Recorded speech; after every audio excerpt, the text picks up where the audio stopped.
Solomon was a biblical magician king who is accredited with inspiring large parts of the corpus of works we now know as the Kabbalah.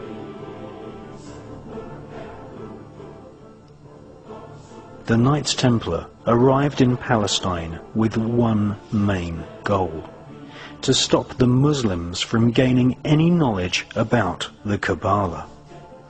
Historical Islamic oral accounts from the 12th century testify to a sickening crusade of plunder, torture, murder and sexual depravity.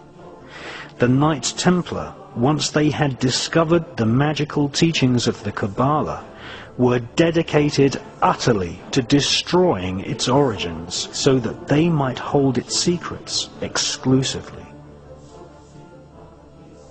Archaeologists have found ample evidence of tunnels constructed by the Templars in Jerusalem. They are widely believed to have found and brought back to Europe the fabled Holy Grail. The so-called Holy Grail is actually a set of higher magical teachings. It is not an object, but a piece of information. Utterly Kabbalistic in its origin, the Holy Grail is the highest Kabbalistic secret. That is, that physical matter can be transformed molecule by molecule by the use of incantations of ancient Hebrew letters and numbers, and that the nature of reality is really an illusion.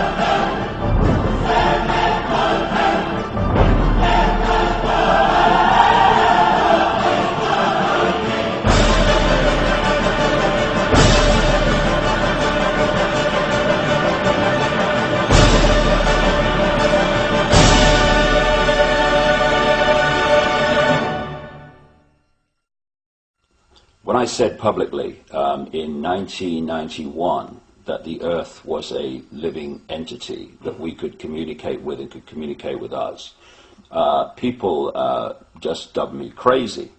And now we're seeing scientists who have studied this coming to the same conclusion. Yes.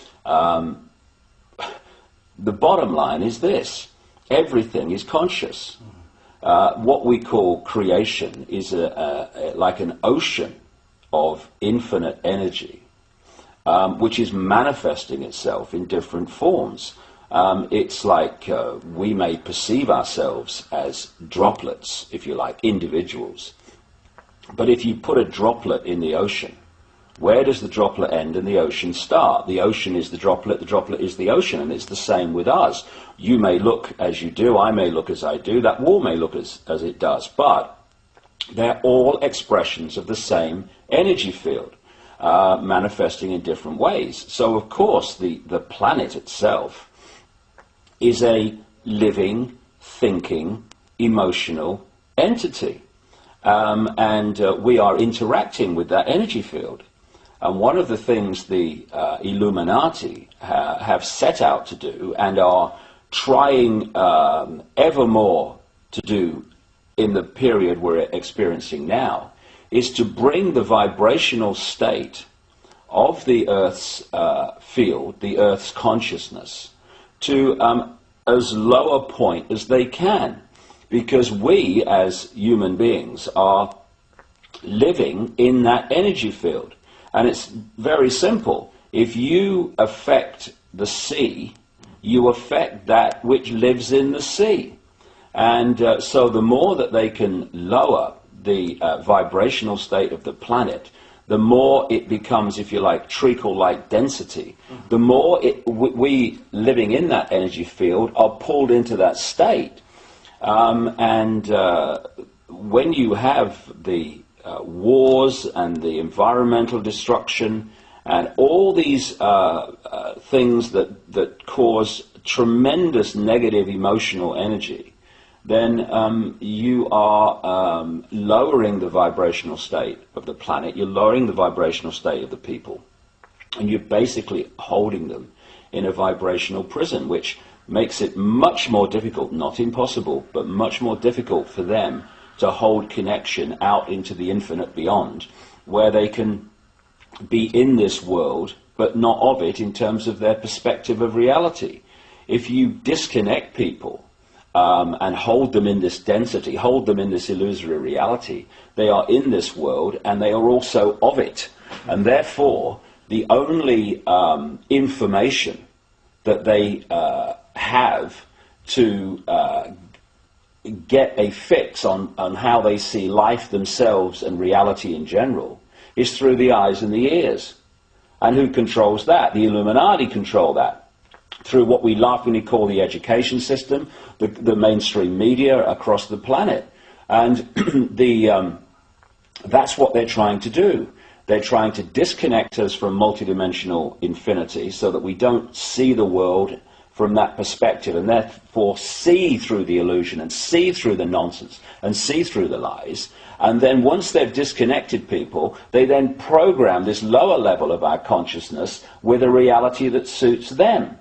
And this is why people who have had a different perspective on life, a different perspective on reality, who have held that connection to some extent out into the infinite, and have expressed that view, expressed that vision of reality and possibility here, they're the ones that are dubbed crazy, lunatics, and dangerous. Why? Not because they are, but because from the point of consciousness that they are perceiving this world, to people who are here, the vast majority, that is just crazy. I mean, if you said to people, is that table solid? They say, of course it is, of course it is. Well, it isn't, it can't be, it's made of atoms, right? And atoms are not solid. Tell me how it does that. Our minds do that by turning vibrational fields into apparently physical objects. The denser the vibration, the slower the vibration, the more dense that we decode that into what appears to be a physical object. And so someone who's out there and can perceive that sees the world in a completely different way, and because it's different to the norm and the mass norm, which is programmed into people from cradle to grave, they're just isolated and called crazy. When in fact, they're the people we need to listen to. Yeah, I remember Stanley Messenger. He said to me once that there are no objects, there are no things. Everything that, like for example, the wooden table, everything is an event, because once that was a tree, and in years to come that will be thrown away into a skip and it'll end up decomposing somewhere. We don't perceive that as an event because it's happening on a slow scale. But there are no things, there are only events.